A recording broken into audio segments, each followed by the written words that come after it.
सियावर रामचंद्र की जय। मेरे प्यारे देशवासियों, राम राम। मेरा सौभाग्य है कि मुझे भी इस पुण्य अवसर का साक्षी बनने का अवसर मिल रहा है। आज कांग्रेस ने अगर प्राण प्रतिष्ठा की समारोह की बाइकॉट किया है तो साफ दिखता है कि हिंदुस्तान की जनता भी आने वाले समय में इनका बाइकॉट ही करने वाली है। जो मंदिर का निर्माण ही पूरा नहीं हुआ, वहां कभी प्राण प्रतिष्ठा किसी मूर्ति की नहीं होती, इसके अशुभ माना जाता है। देखिए, निर्माण तो इसको नहीं कह सकते, ये तो जीर्णोद्धार है। लेकिन जो राजनेता हैं उनकी ज़रूरत है कि सामने चुनाव है, तो वो चाहते हैं कि हर जगह से हम चुनावी राजनीति में जो लाभ लेना बनता है वो ले लें, इसलिए उनकी मजबूरी है। इस समय देश में राम नाम की गूंज है। चारों तरफ जय श्री राम के जयकारे गूंज रहे हैं। देशवासी 22 तारीख का बेसब्री से इंतजार कर रहे हैं। इसी बीच पीएम मोदी अयोध्या के राम मंदिर में प्राण प्रतिष्ठा समारोह से पहले आज से 11 दिन का विशेष अनुष्ठान शुरू कर रहे हैं। प्रधानमंत्री मोदी ने इस विशेष अनुष्ठान पर अपना विशेष संदेश जारी करते हुए देश की सभी जनता जनार्दन से आशीर्वाद मांगा है। पीएम मोदी ने एक्स पर पोस्ट कर कहा, अयोध्या में रामलला की प्राण प्रतिष्ठा में केवल 11 दिन ही बचे हैं। मेरा सौभाग्य है कि मैं भी इस पुण्य अवसर का साक्षी बनूंगा।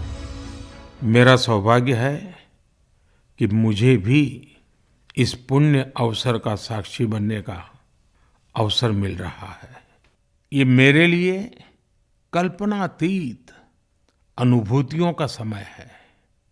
मैं भावुक हूँ, भाव विह्वल हूँ। देश में राम नाम की लूट है तो इधर सियासत भी लाचार है। जो कांग्रेस पार्टी राम मंदिर का ताला खुलवाने का दावा करती है, जो सर्वधर्म संभाव की बात करती है, जो हिंदू होने का दावा करती है, अब उसी कांग्रेस पार्टी ने अयोध्या में राम मंदिर के प्राण प्रतिष्ठा समारोह में शामिल होने से इनकार कर दिया। कल ही पार्टी हाईकमान ने अपना स्टैंड क्लियर किया और कहा कि हमारे जिन नेताओं को राम मंदिर के प्राण प्रतिष्ठा समारोह में शामिल होने का न्योता मिला है, वे नहीं जाएंगे। 2024 का लोकसभा चुनाव सिर पर है। ऐसे में कांग्रेस पार्टी का ये फैसला बड़ी रणनीति का हिस्सा माना जा रहा है। दरअसल बुधवार को कांग्रेस ने एक बयान जारी किया और बताया कि पार्टी अध्यक्ष मल्लिकार्जुन खड़गे, सोनिया गांधी और अधीर रंजन को 22 जनवरी को राम मंदिर के प्राण प्रतिष्ठा कार्यक्रम में शामिल होने का न्योता मिला था। क्योंकि ये बीजेपी और आरएसएस का इवेंट है और चुनावी लाभ के लिए अधूरे मंदिर का उद्घाटन किया जा रहा है, इसलिए कांग्रेस पार्टी न्योते को सम्मान अस्वीकार करती है। हालांकि कयास तो पहले से ही लगाया जा रहा था कि कांग्रेस इस भव्य समारोह में शिरकत नहीं करेगी, लेकिन अब कांग्रेस ने तमाम अटकलों पर पूर्ण विराम लगा दिया और जो आरोप कांग्रेस पर लगते हैं कि वो एक मुस्लिम पार्टी है, कहीं न कहीं ये आरोप भी कांग्रेस पर सिद्ध होता हुआ नजर आ रहा है। कांग्रेस के पास अभी मौका था खुद को हिंदू का रक्षक साबित करने का, लेकिन कांग्रेस यहाँ भी विफल हो गई और बीजेपी चाहती भी यही थी कि कांग्रेस न आए और इस कार्यक्रम का लाभ पूरी तरीके से हमें मिले। ठीक हुआ भी वैसा ही। बीजेपी को यहाँ कांग्रेस को घेरने का मौका मिल गया और समाज को भी आईना दिखाएगी बीजेपी कि देखिए कांग्रेस किसकी पार्टी है। लिहाजा जैसे ही कांग्रेस ने राम मंदिर के प्राण प्रतिष्ठा समारोह में शामिल होने से इनकार कर दिया, वैसे ही सियासी सरगर्मियां भी तेज हो गईं। बीजेपी के दिग्गज कांग्रेस को घेरने लगे। केंद्रीय मंत्री स्मृति ईरानी ने पलटवार करते हुए कहा कि कांग्रेस का राम विरोधी चेहरा राष्ट्र के सामने प्रस्तुत हो गया। कांग्रेस पार्टी का प्रभु राम विरोधी चेहरा राष्ट्र के सम्मुख प्रस्तुत हो चुका है और अब इंडिया अलायंस के नेताओं द्वारा प्राण प्रतिष्ठा के पुण्य आमंत्रण को ठुकराना उनकी सनातन विरोधी सोच को दर्शाता है। वहीं इस मसले पर बीजेपी नेता गिरिराज सिंह ने कहा कि ये लोग सीजनल हिंदू हैं। देखिए, ये लोग सीजनल हिंदू हैं। जब इनको लगता है कि हमें वोट लेना है तो सॉफ्ट हिंदू बनने की कोशिश करते हैं। और कांग्रेस पार्टी तो मैं नेहरू से लेकर के अब तक कोई अयोध्या नहीं गया है। नैतिक ताकत नहीं है, क्योंकि अयोध्या प्रभु श्री राम को कोर्ट में लटकाने भटकाने का काम तो कांग्रेस नहीं की है। तो इसकी नैतिक ताकत नहीं है कि अयोध्या में जाकर के प्रभु श्री राम को प्रणाम करें। कांग्रेस को राम मंदिर प्राण प्रतिष्ठा का न्योता ठुकराना खुद कांग्रेस पर ही भारी पड़ने वाला है।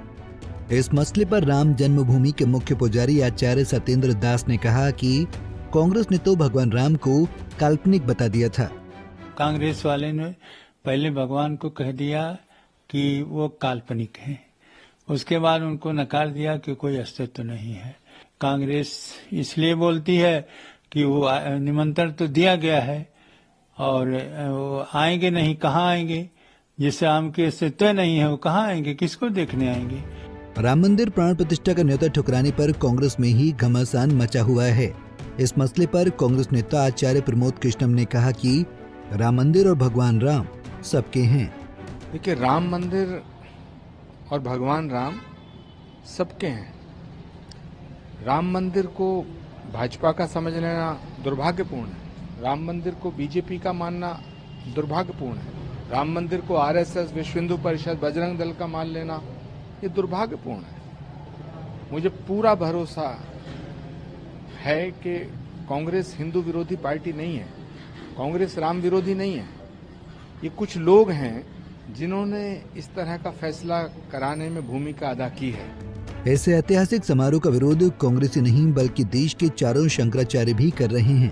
पूरी पीठ के शंकराचार्य स्वामी निश्चलानंद सरस्वती ने कहा कि शास्त्री के मर्यादा का पालन करते हुए सब काम होने चाहिए। शास्त्रीय मर्यादा का पालन करते हुए सब काम होना चाहिए। और राम जी सेकुलर नहीं है, शास्त्रीय पक्ष का ध्यान रखते हुए शास्त्र सम्मत विधा से ही प्रतिष्ठा होनी चाहिए और पूजन का भी क्रम होना चाहिए, अन्यथा देवता का जो तेज है तिरोहित हो जाता है। लिहाजा कांग्रेस के पास अभी मौका था राम मंदिर के प्राण प्रतिष्ठा कार्यक्रम में शामिल होकर एक हिंदुत्व की राजनीति का मिसाल पेश करने की, लेकिन कांग्रेस यहां भी विफल हो गई। चुनाव के समय में भले ही कांग्रेस के दिग्गजों ने खुद को हिंदू हितैषी बताने की कोशिश की हो, चाहे वो कमलनाथ हो या फिर डी.के. शिव कुमार, लेकिन आज कांग्रेस के इस फैसले ने सब धूमिल कर दिया। अब देखना ये होगा कि कांग्रेस का ये फैसला 2024 में उसके लिए कितना भारी पड़ता है। Bureau report, Punjab Kesari TV. हमसे जुड़े रहने के लिए हमारे YouTube चैनल को सब्सक्राइब करें और नई वीडियो की नोटिफिकेशन के लिए बेल आइकॉन को दबाएं।